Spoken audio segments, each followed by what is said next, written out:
nakaka-amaze naman po, nakakatuwa. Kasi kinikilabutan po ko ngayon. Ang dami po ninyo. Palakpakan natin ang ating Panginoon. The last time po, magbigay ako ng panayam sa Santa Cruz. Dumayo pa po kami sa Santa Cruz, Laguna. May 7 mag-asawahan na galing pang Maynila. Kung may balita ni Brother Ricky na tayo'y 21 couples, wow!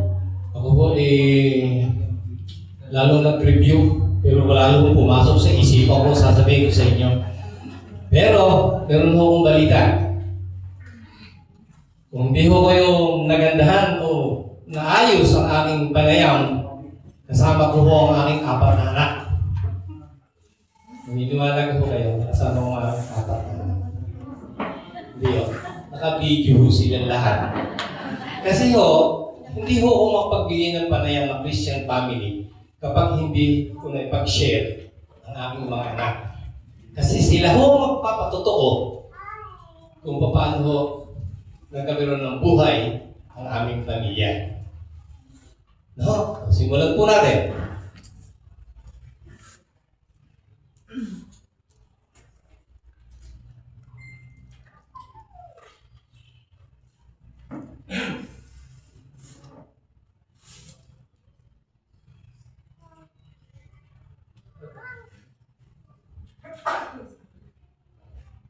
So,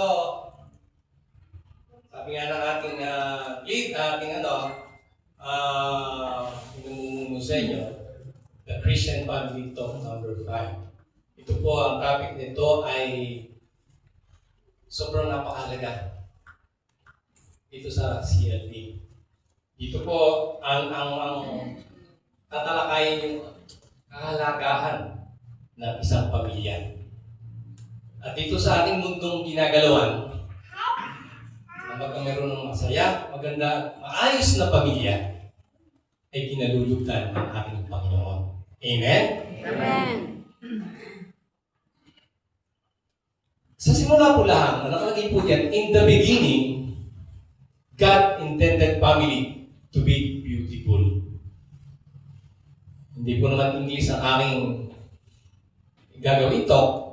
Tinatagalog ko po yan. Sa simula ng likhain ng Diyos o ng Panginoon ng mundo, may plano na siya. Pero nakita niya, kailangan may mamahala nito. Kaya, nilikha niya si Adan. Pagkalikha niya kay Adan, nakita niya malungkot at nag-iisa. So, inisip niya lumikha ng isang babae sa pangalan ni Eva. Diba? Nasa Biblia ho yan. Nagbabasa ba kayo ng Biblia? Gusto ng Panginoon na magkameron ng kasama si Adan, na si Eva nga, at makabuo na matatawag na pamilya. Saan mo kinuha si Adan si Eva? Sa kaliwang tadyang ni Adan. Bakit ho? Hindi nakakaalam kung bakit kung siya kinuha. Kasi po, malapit sa puso ni Adan. Ang ibig sabihin, dapat pagmamahal ang magmutawid sa mag-asawa. No? The family is imperfect, yet beautiful gift from God. Ang pamilya daw ay hindi perfecto. Pero gusto mong mangyari ng Panginoon, ito'y maging maganda at matawag na isang pamilya. Ang sabi po ni Pope Francis, ito po yung pagpapasalamat ni Pope Francis sa Panginoon. I thank God that many families which are far from considering themselves perfect live in love, fulfill their calling, and keeping moving forward even if they fall many times along the way. Nagpapasalamat po si Pope Francis sa Diyos, sa maraming pamilya na nilikha niya, na malayo sa pagsasala-alang sa kanilang sarili bilang perpekto, nabubuhay sa pag-ibig. Tumupad ng kanilang tungkulin at patuloy na sumusunod kahit sila ay maraming beses na naliligaw ng landas. Again, nagpapasalamat pa ho si Pope Francis sa Panginoon na doon tayo gawa ng ating mga kasalanan sa ating pamilya. Nagpapasalamat po si Pope Francis sa Panginoon dahil sa patuloy na paglikha at mapaganda ang ating buhay. Yung pagkakasama niyo ho dito sa Christian Life Program, ilang talks na lang ang inyong iintayin? Ilang talks na? Kasi iba ho ngayon eh. Nung kami mag-CLP 1993 at yung iba ho mga kasama dyan, 13 talks ho ito. Nakakainip, no? Kayo parang ilang talks na lang? 8. Kita nyo, nabawasan ng 5. Wala man akong ginawa, kundi matulog. Nakakatawa sa gabi. Pero, sa patuloy na pag-attend ng Christian Life Program at sa patuloy na pag-attend sa pagkatapos nyo dito sa CLP, doon nyo matututunan kung ano ang inatinan yung 8 talks.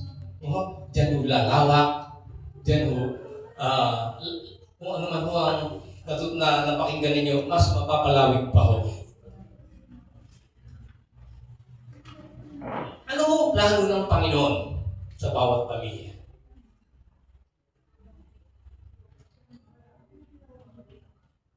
The family is a place for teaching children and training leaders. Ano hong ibig sabihin nito? Ang pamilya ay isang lugar kung saan dapat matutunan ng karunungan at halaga ng buhay. Kita nyo? Isang lugar kung saan magkakaroon ang mga anak ng pagkakataong maturuan ng mabuting asal. Ang pagkahalatang edukasyon ng mga bata ay isang pinakaseryosong tungkulin nating mga magulang. Hindi ito isang gawain o pasanin, kundi isang mahalagang tungkulin ng mga magulang, especially ang pag-aaral ng mga anak. Pero sa ating puntahan dapat nagmumula. Ano ang unang natututunan ng mga batang maliit pa? Ano ang unang salita? Mama. Papa, mama. Sino nagturo? Magulang. Ikaw? So dapat tungkulin po natin mga magulang na kung tayo ang unang magturo. Kasi malungkot tong huwag kayong magtatampo, huwag kayong baka may tamaan po dito. Kasi karamihan mo ngayon, sa panahon natin ngayon, tayo ay umiiwas mag-alaga ng ating mga anak. Kapag tayo ay may kakayanan, nadalhin agad ang ating mga anak sa eskwelahan, kahit 2 taon, 3 taon pa lang ang bata, dinadala natin. Totoo o hindi? Kasi nga ho, sa dami ng gawain ngayon, tayo ay mas gusto natin ipadala muna ang ating mga anak sa nursery, sa school, kung saan man, dahil may mga kakayanan tayong magbayad. Noong panahon namin, wala ko kami kakayanan. Kaya yung aming may bayo, ang tutok, ang pagtuturo, ng mga bagay na matutunan sa tahanan.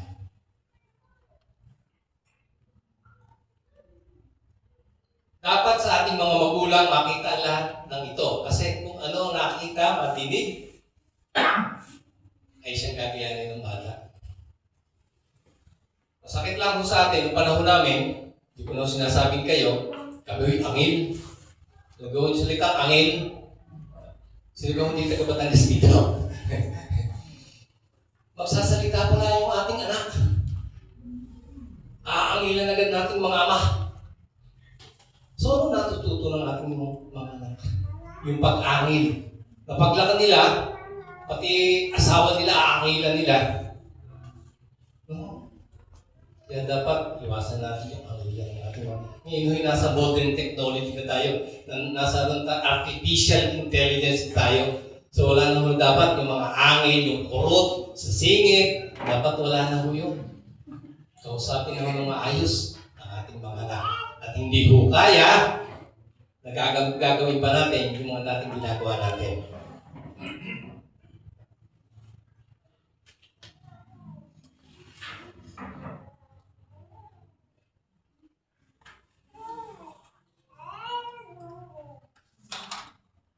God has intended the family to be for the transmission of life. Ang intensyon ng Panginoon sa pamilya ay maghatid ng buhay. Kaya dapat magkaroon ng anak para matawag ang isang pamilya. Lahat po may anak na dito. Lahat po, lahat. Wala pa anak ibang bagong kasal. Pagkat masaya ho yung bagong kasal. Pagkatapos yun ito, makinig kayo ng EMR1, EMR2. Oh, very excited ko yan. Very lalo, kami yung may anak sa MER2. Tatlo dapat lang ang anak namin. Nung kami maka-attend ng MER1, MER2, nagagdagan mo ng isa. 38 years old na yung aming may bahay ng magkano. Wala na ako pala ng plano, pero gusto ng Panginoon na madagdagan. Muntid na kami ng MER2, nadagdagan na. Kaya yung MER baby, tawag namin. Darating mo tayo dyan. Ako lang excited na sabihin sa inyo yun. Karamihan ho kasi, sa ngayon, ang nangyayari ho, yung mga pamilya, yung mga mag-asawa na ayaw mag-anak, especially abroad, ito sa responsibilidad, meron doon silang may alagang aso, may alagang pusa. Nakakita nga ako sa Amerika, pati baboy, ginagawang pet eh. Pero inyong kukwentahin, mas mahal mag-alaga ng aso. Pagkain, yung trino, ang gupit ko, 100. Ang gupit ng aso, 500, 700 piso eh. Mas mahal. Diga? Totoo hindi? Kita? Kaya hirap po na parang especially sa Amerika. Kami may nakatira sa Amerika ng 7 taon. Kita ko doon. Mas masaya ko dito ang isang pamilya. Kami yung mag-asawa kaya umuwi na, hindi na kami nagkikita. Darating ho ko ng alas 11 ng gabi, alas 12 ng gabi, tulog na ho. Aalis ng alas 6, tulog pa. Ako naman ho tulog. Masarap po sa Amerika pumunta, 1 buwan, 2 buwan. Pero kung titigil ka doon, huwag na niyong pangarapin pumunta doon. Mas masarap po dito. Sa kapitbahay, may magtatawag sa inyo ng kape, bulaklak, nag-aabutan sa Amerika, walang pakialaman. Bahala ka sa buhay mo. No? Tapos makakakita sa mall, nakakrib ano? Krib, kala ko bata ang laman. Aso pala. No? Natuwin ako sa aso, pero hindi ko sa ganun mga aso. Akin itong aso sa bahay, meron akong askal, guard dog namin. Pero yung itatabi pa sa kama, unang dating ko doon sa aking anak, na-store ko lang, pagdating ko, may aso sila. Dahil bigay sa kanila, ako'y natulog, magising ako'y katabi ko eh. Sabi ba, bisyo mo, naka-aircon ka ba? Sabi ko talaga mga buhay dito sa Amerika. Nilikha ng Diyos, sinada at Eva upang magparami. Punuin ang mundo at pamahalaan ito. Ang lahat ng kanyang nilikha at layunin ng Diyos ay maging isa. At pamahalaan, hindi pabayaan. Maliwanag, hindi pabayaan. No?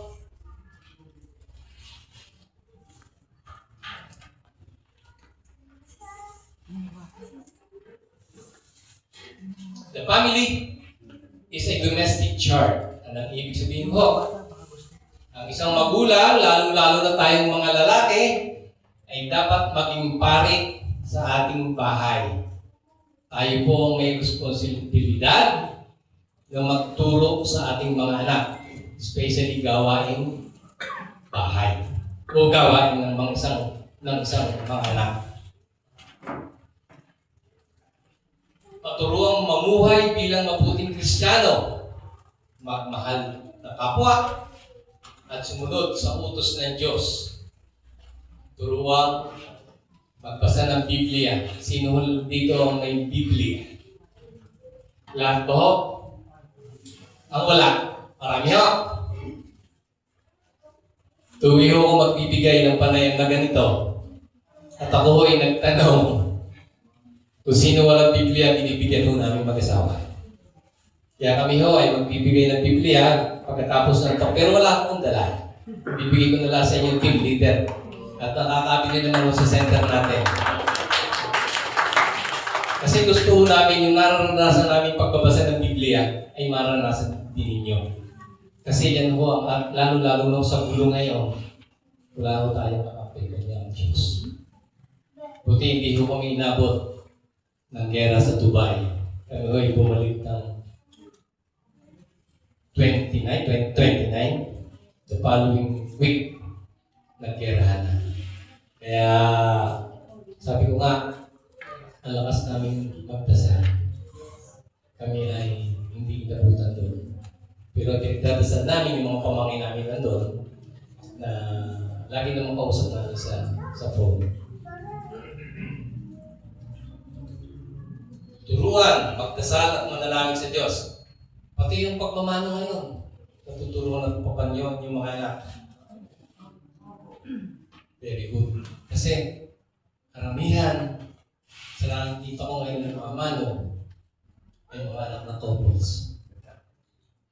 Kasi yung aking mga anak na panganay, 44 years na old. Hanggang ngayon, hindi nila palimutan ng magmano.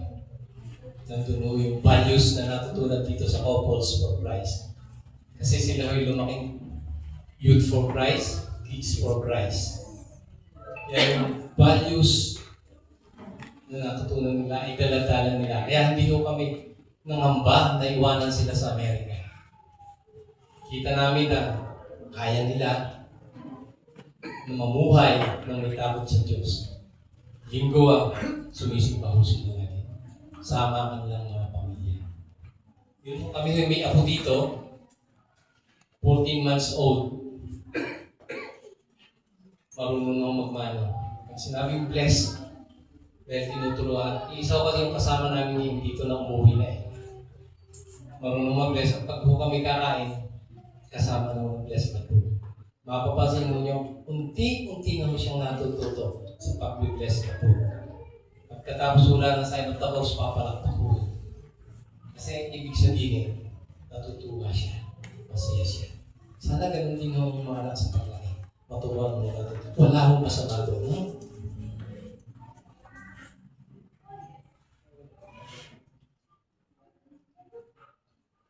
Why God's plan for families is not happening? Bakit hindi nangyayari ang plano ng Diyos? Bakit daw po? God has lost His central place in the family.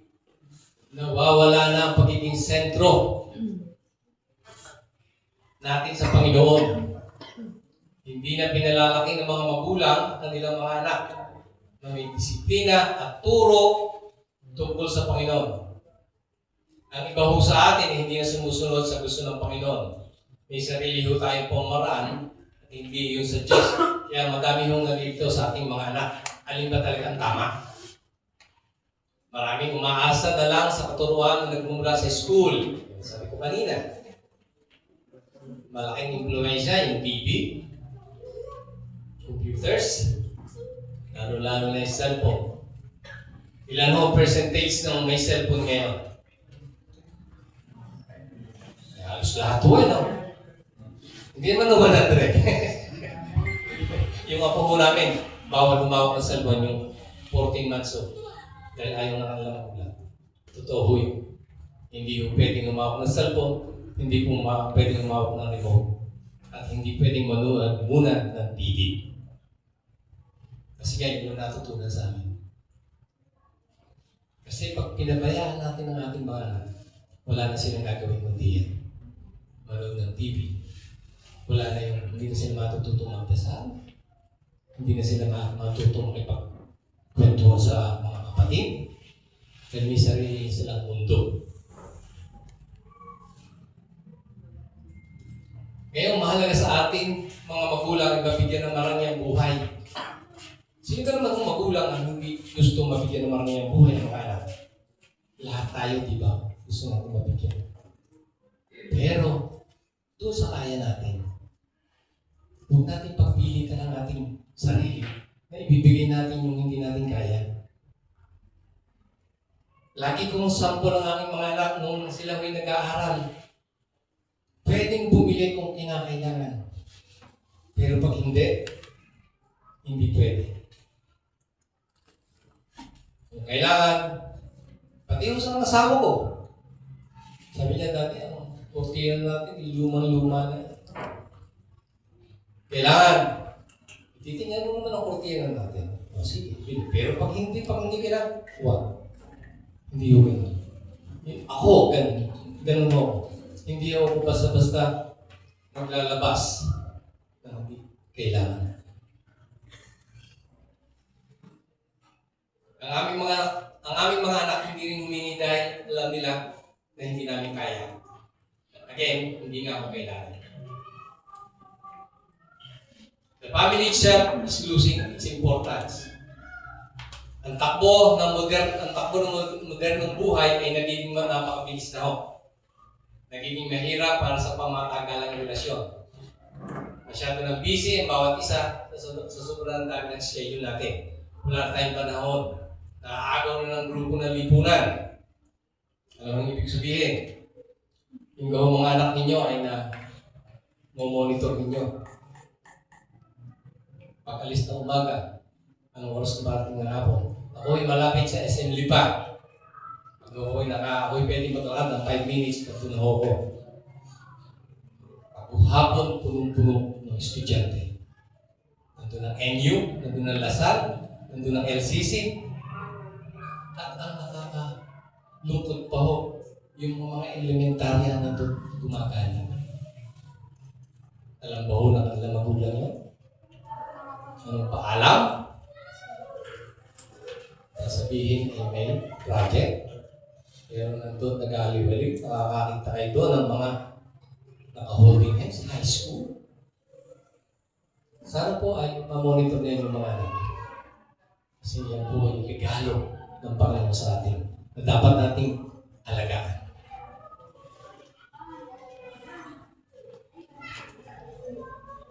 Ano pa ang nangyayari? The family is under attack by evil forces.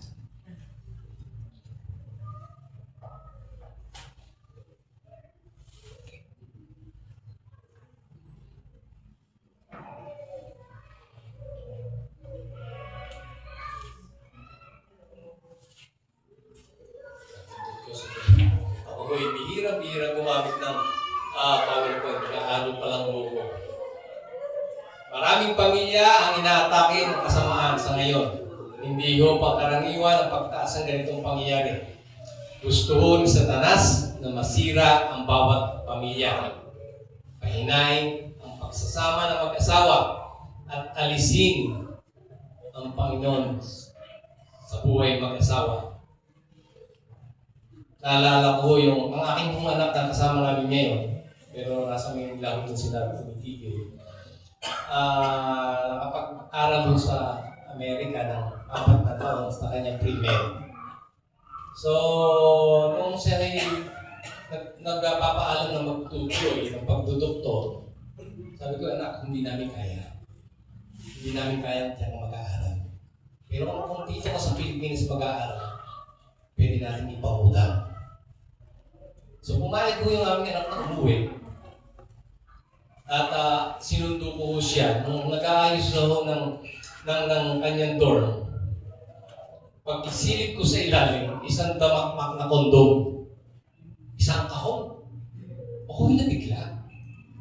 Sabi ko, anong pagkakadaming kondom dito?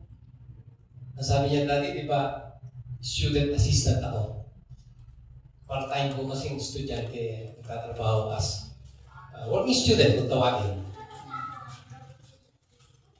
Sabi ko, ba't ang dami? Kasi yan mo, pinamimigay dito pag kailangan. Ginagamit nila as contraceptive, which is bawal na bawal sa atin. Kondom, gamot, injection, yun ang bawal na bawal sa atin.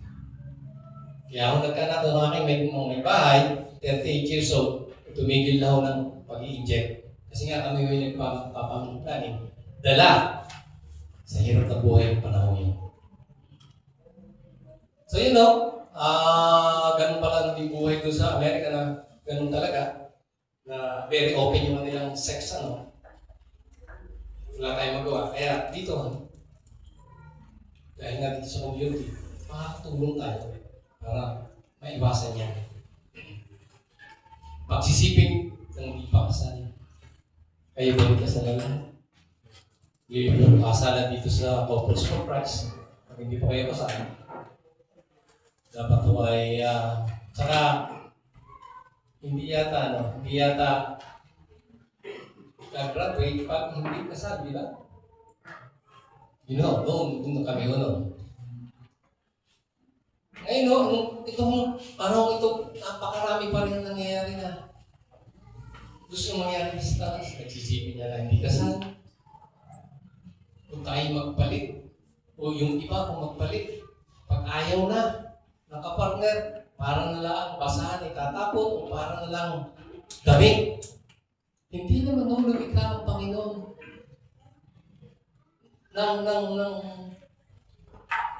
relasyon na disposable. Lagi naman hindi disposable na itatapon mo lang. Ang relasyon at ang pagmamahalan ng bawat mag-asawa ay hindi disposable.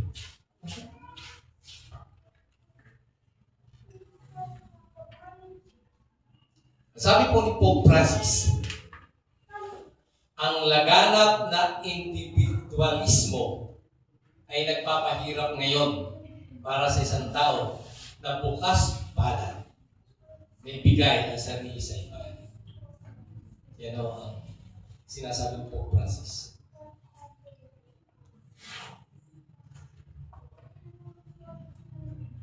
Ano ang dapat nating gawin?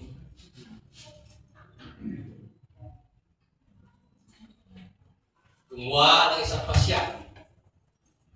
Isang desisyon para sa ating pamilya na gusto nating mangyari sa panukala ng Diyos. Ano po yun?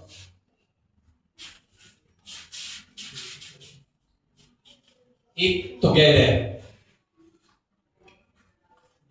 Kumain ng sabay-sabay. O kaya minsan-minsan lumabas. Kumain. Pero hindi ko sinabing lumabas, pumunta sa Jollibee, pumunta sa McDo. Dahil sa hirap na buhay, hindi kaya lahat. Sabi ko, lumabas, maglabas ng mesa sa puno ng kahoy, maglatag ng dahon ng saging, ibalik kung ano ginagawa natin yan. At maranasan ng ating mga anak, ang sarap kumain ng sapo. Bigas. Kasi yung mga bata ngayon, hindi na nakakaranas, wala nang ibang Jollibee, McDo. Wala na. Which is na hindi naman maganda sa kalusugan ng ating mga anak. Processed food. Mga may taga-McDo dito sa Jollibee magalit sa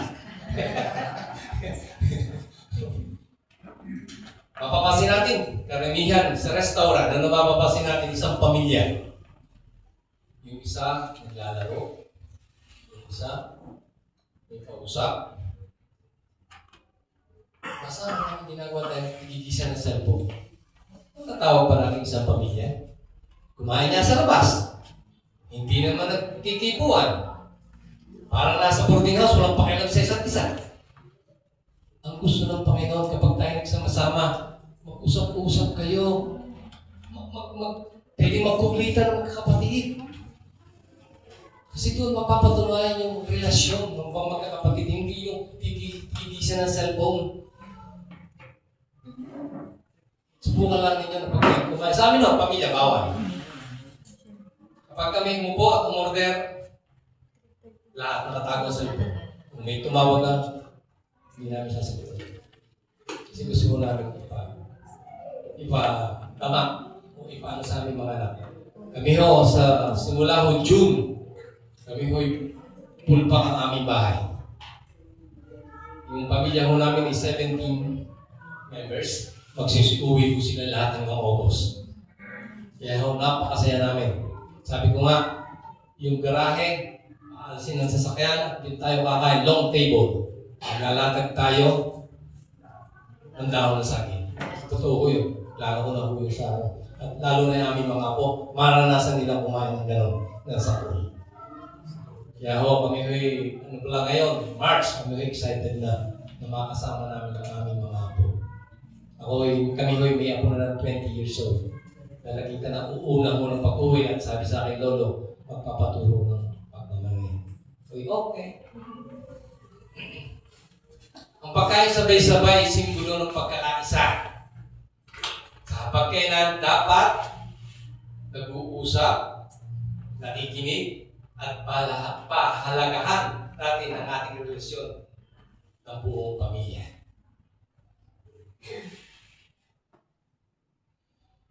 Pray together. Sabi dito, the family that prays together stays together. No? Turo yun. Dapat maturuan mo natin. Turuan mo natin mag-grocery. Kaya hoy, araw-araw nag-grocery. Kailangan mo natin yan. Pagdasal mo natin, grocery natin ang kaguluhan ng mundo. Baka tumating panahon na tayo maglakad na lang. Wala na tayo sa sobrang mahal ng gasolina. Oo yun. Kaya hindi lang ang gasolina. Pagkain. Lahat ito, apektado yan. Kaya turuan mo natin magdasal ang ating mga anak. Ay mga ama, pangunahan mo natin. Kapag linggo, magsimba. Ang malungkot hulaan, hindi ko sinabing kayo, ako gawain ko yun. Hindi po kami CFC, hindi po kami couples. Pag sumimba ko kami mag-asawa, siya ho'y nasa loob, ako nasa labas, nakipagkwentuhan. Lalo, hindi ko alam na yung palang homily ay isa sa pinakamahalagang parte ng misa. Ay, hindi ko, pandali ko nung sa mga barkada. Yung mga kababaihan ngayon, tatanungin ng kapitbahay, bakit pasarap ka?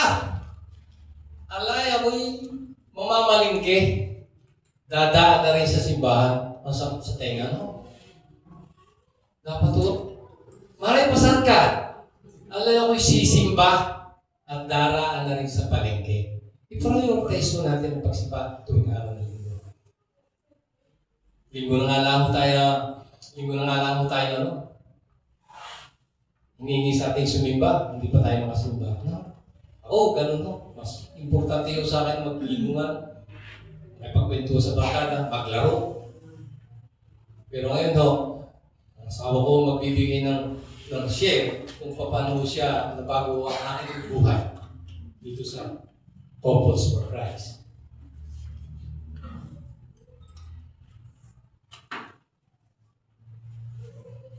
Love one another. Maglaan ng oras para gawing pagbuo ng isang matatag na pamilya. Ang presensya ng Panginoon ay nananahan sa tunay na konkretong pamilya. Kasama ang lahat ng kanilang pang-araw-araw na paghihirap at pagkikibaka, kagalakan at pag-asa. Suriin ang inyong pang-araw-araw na buhay upang matiyak ang inyong pamilya na may sapat na kalidad ng oras na magkasama-sama. Maging handa at bawasan ang ibang activities kung kinakailangan. Sabi ko nga kanina, dapat daw 45 minutes lang ang aking talk. Sabi ko doon sa kay sister, hindi, likely ito, pero mahaba yung mapa. Sabi ko sa inyo kanina, kasama ko ang mga anak, meron akong video na dala. Ay pakikita ko sa inyo kung gaano ko kami kaligaya sa aming mga anak. But before that, tatawagin ko muna ang isang may bahay, nag-iisang may bahay, may magandang may bahay, si Yellow Reyes.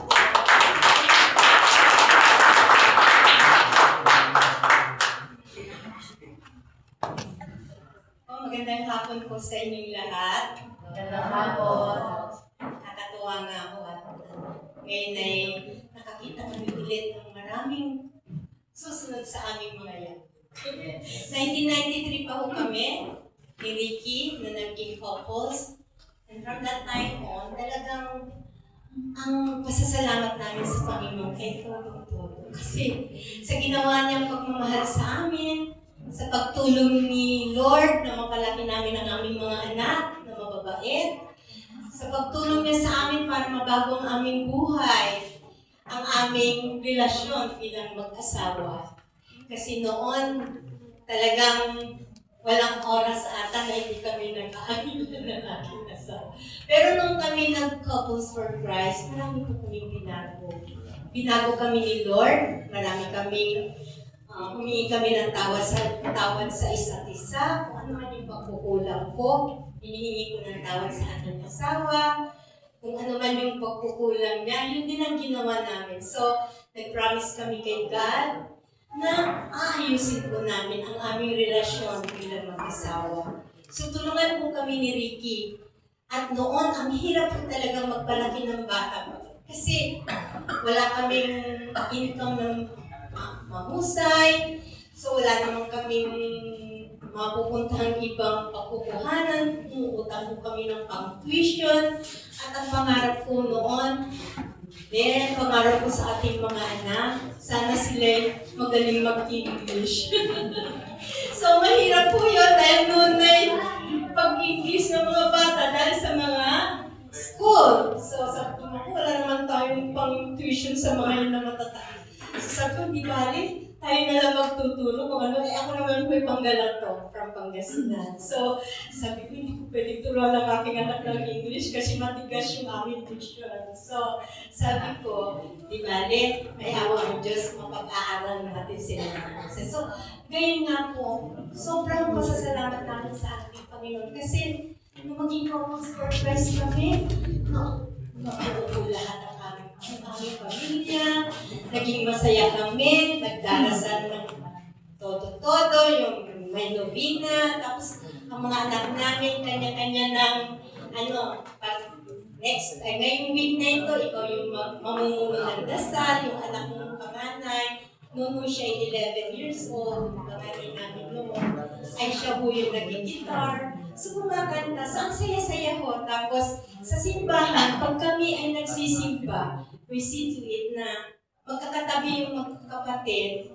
Tapos, sabi namin ay makikinig kay Father. Kasi after ng Mass, halimbawa, sabi namin, sige, kakain tayo ng merienda. Habang nasa daan mo kami, sasabihin, ano natutunan niyo sa homily? Isa-isa po yan. Nagsasabi kung ano yung natutunan nila kay Father. So, nakita namin na yun palang gano'n na sitwasyon. Kasi yung mga bata ngayon mo, nakikita ko minsan malungkot din kami dahil nasa simbahan, nagsiselfone. Sana naman po, bilang ating lahat tayo magulang, pag nasa simbahan po, ang ating mga anak ay nakafocus din sa Panginoon.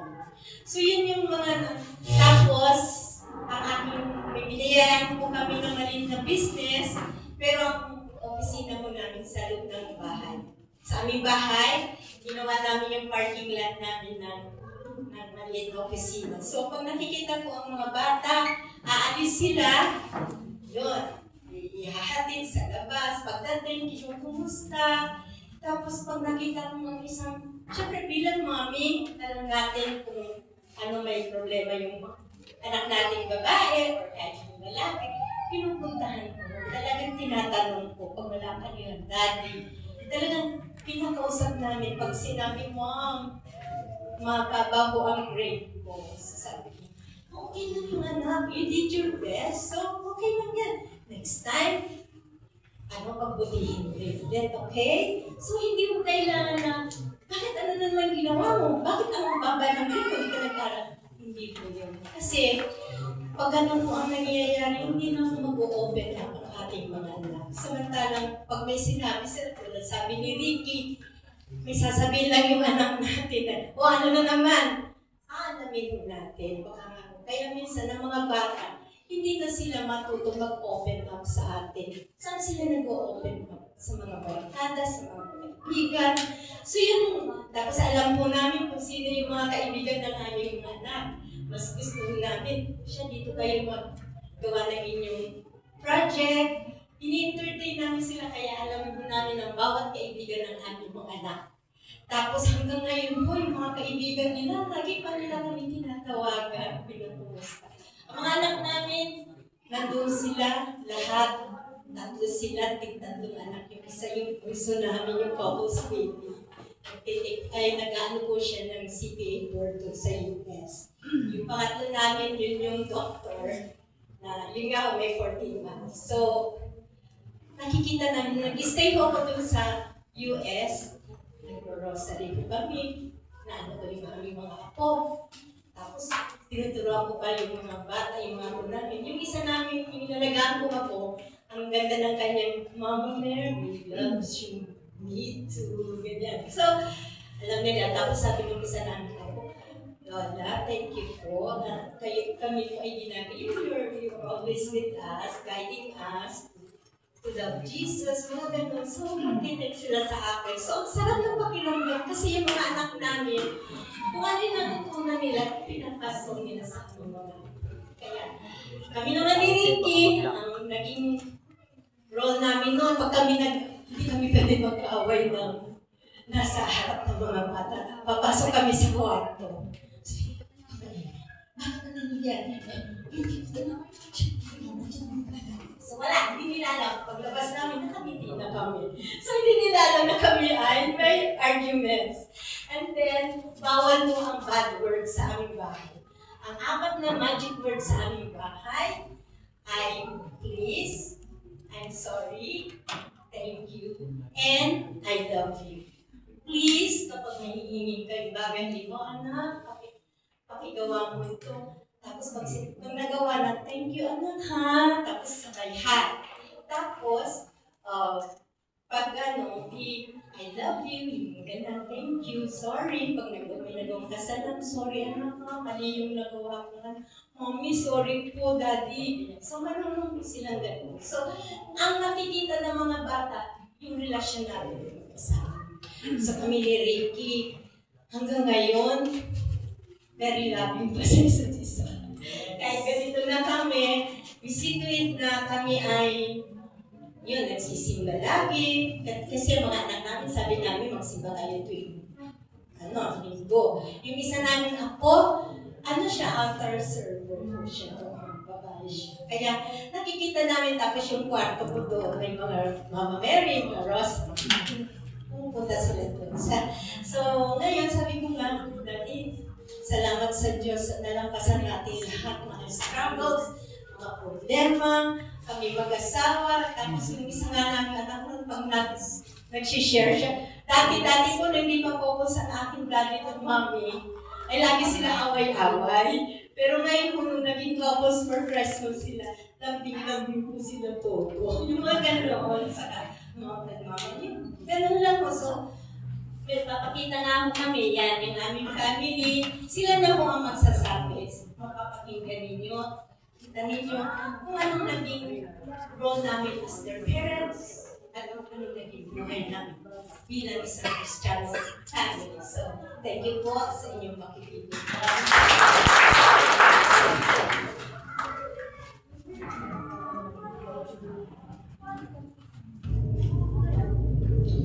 Ako po si PJ Reyes, pangalan at nag-isang na lalaki mo na Ricky at Shaq Reyes.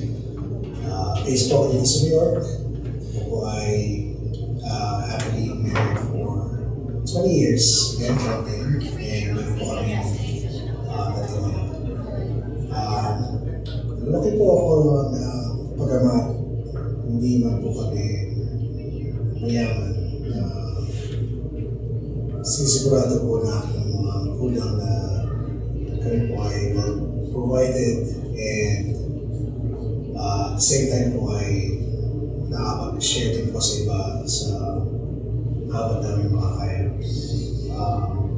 Sumisigaw po kami every Sunday and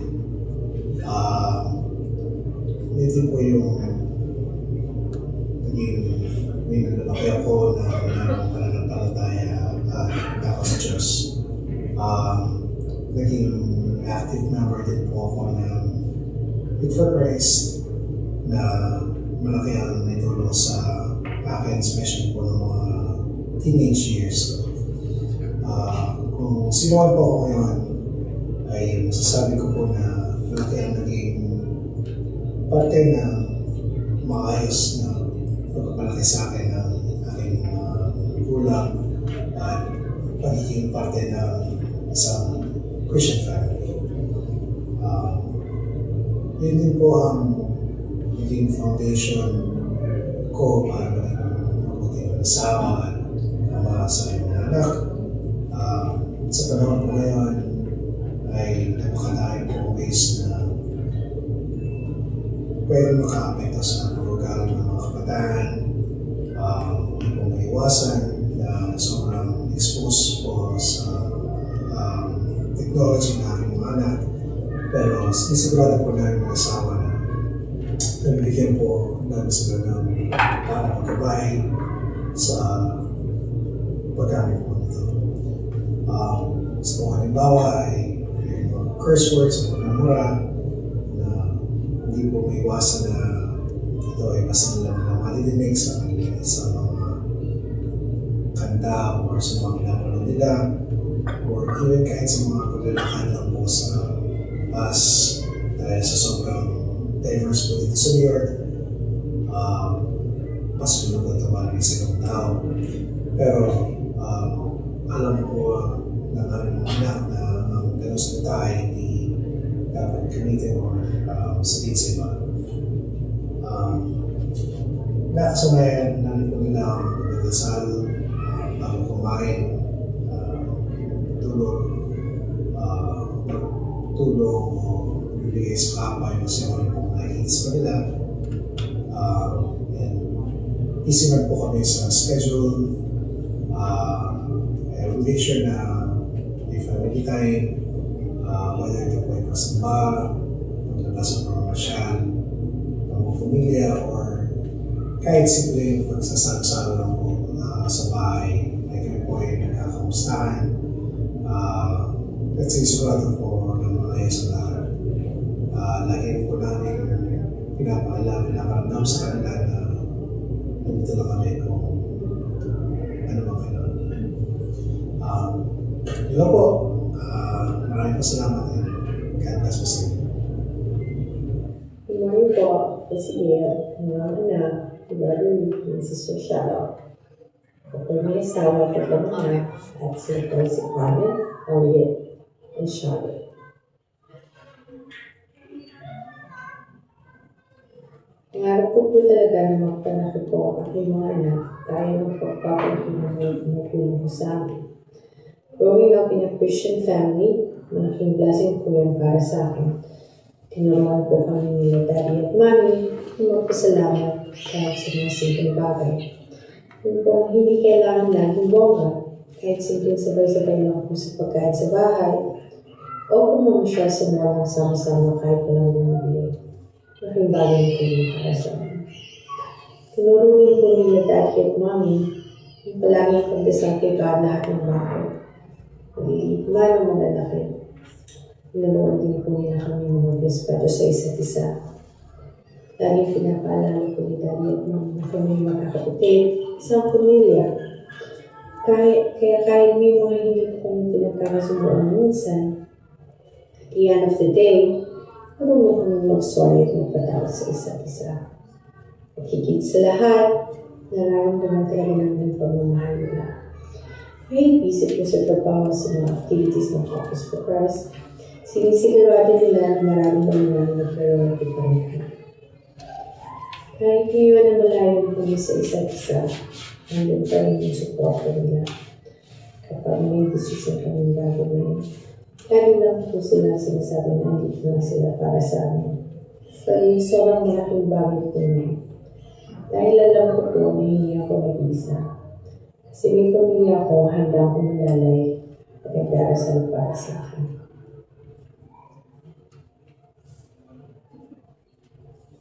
Kaya ang prayer ko po lagi, na mapakita ko po sa aking mga anak ang tunay ng pagmamahal ng isang magulang. Katulad ng pagmamahal na pinakita sa akin ng mga magulang ko. Maraming salamat po. Hello po!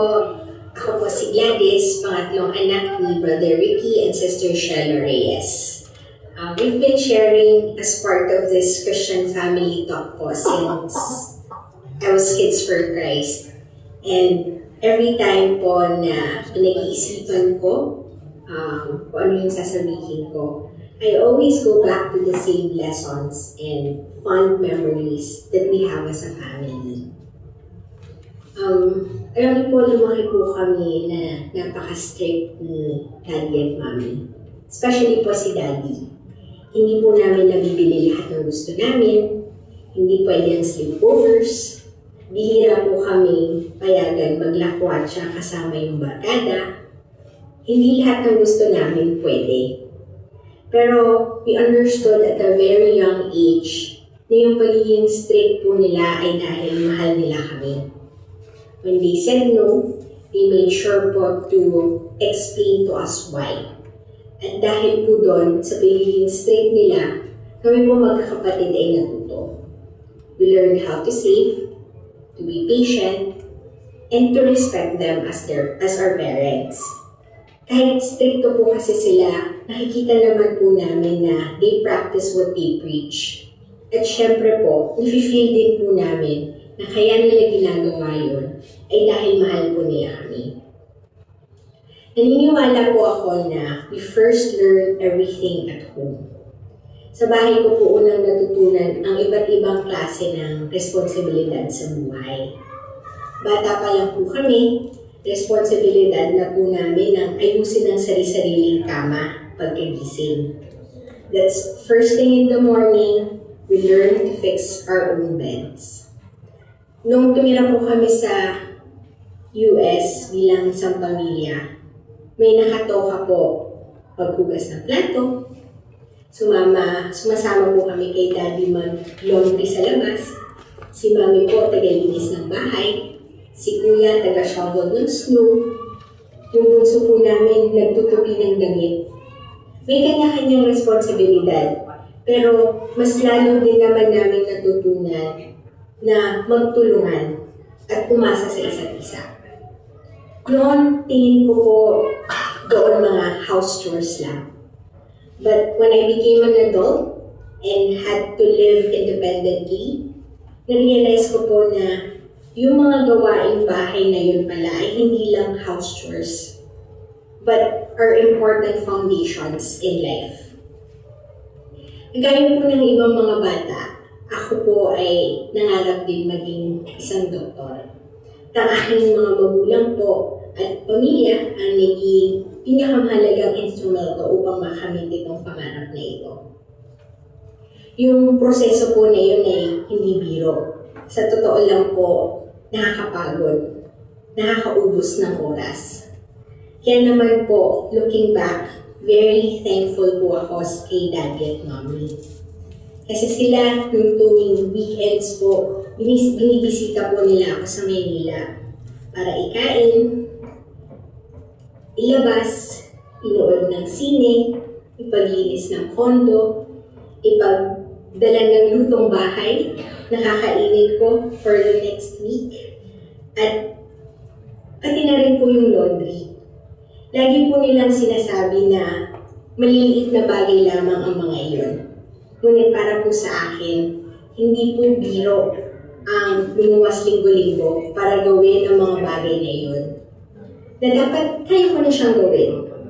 Pero ganun po nila pinapakita ang kanilang pagmamahal at suporta sa akin. Walang araw na hindi ko po nadadama ang pagmamahal at suporta nila. Lagi po nilang sinasabi sa amin na kung saan po kami masaya ay doon po sila. They trust us. At napakahalaga po ng pagtitiwala nila sa amin. Dahil sa pagtitiwala na iyon, lagi po nila kaming binibigyan ng pagkakataon upang magdesisyon para sa aming mga sarili. They have let go and let God. Ginawa na po nila yan lahat para mapalaki kami ng maayos. na may takot sa Diyos at pagmamahal sa kapwa.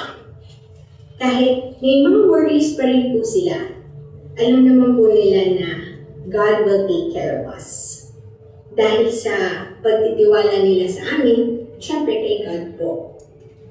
We, their children, are able to create a life that we love to live and work the profession that we like to do every day. Ngayon po may sarili na rin po akong pamilya. Pero gusto ko pong palakihin ang aking anak the way I was raised. Because even at the age of 36 now, I still enjoy going home to see and spend time with Daddy and Mommy. I look forward to sharing meals with them, manood ng TV, panoorin sila makipaglaro sa anak ko po. And gusto ko rin po na maranasan ng anak ko yung pagmamahal at pagkakalinga ni Lolo at Lola. Sabi po nila, swerte daw po kami magkakapatid. I truly believe that we are. Hindi lamang dahil po sa maayos at magandang buhay, ngunit dahil kami din po ay nagkaroon ng mga magulang who are selfless and very, very loving to us. Maraming salamat. Hello po, ako po si Cherise, bunso sa magkakapatid. Ako po ang couple's baby ng family, and lumaki po ako witnessing the love of my family, starting from the pagmamahal na binigay po sa amin ng parents namin, and the pagmamahal din kami magkakapatid. Lumaki po ako with God as the center of our lives, and natutunan ko po yung mga values that made us who we are today. Even though nasa abroad na po ako, binaon ko po lahat ng natutunan ko from Dad and Mom as I go through my daily life here po. On top of that, Dad and Mom always make time for calls kahit po may time difference. Lagi po silang nakikinig as I tell them po about my life here, finishing up my master's, going through career changes, and sa ngayon po obtaining my CPA license. They're always available to listen to these challenges po. Nagbibigay gabay, and they pray for us and remind me to pray. All in God's plans and time. Hindi ko po naramdaman na malayo po sila. Sila po yung best cheerleaders with all the support they give. And sometimes po, we call each other even just to say our I love yous. It feels so good na maramdaman yung unconditional and selfless love na binibigay po lagi ng parents ko. Ang isa pa po na ehemplo na ipinakita nila ay ang pagmamahal po na binibigay nila sa isa't isa.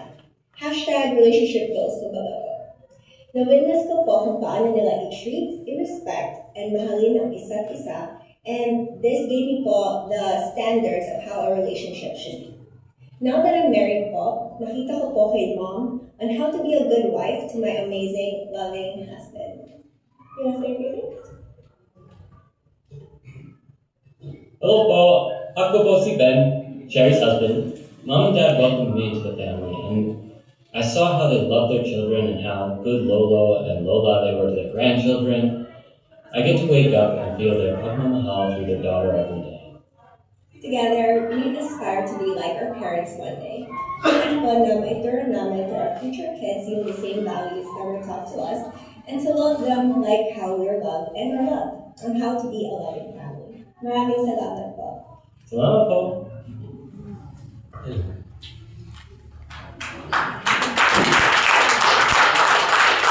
So, yun po ang kabuuan ng aming Kristiyanong pamilya.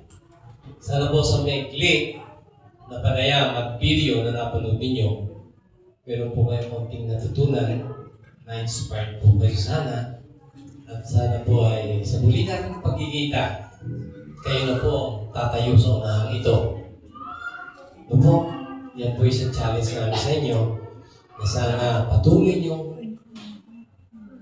ayusin o patuloy nyo samahan kami dito sa Couples for Christ. Ito po ay ini-offer namin dahil hindi masama. Ito ay napakamaganda dahil ito po ay plano ng Panginoon sa atin. Praise God. Thank you po.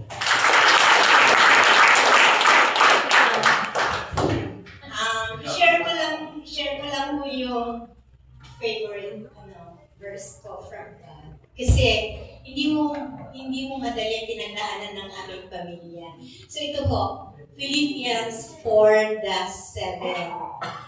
Don't worry about anything. Instead, pray for everything. Tell God your needs, and He will surely answer your prayers. If you do that, you will experience peace of mind and happiness.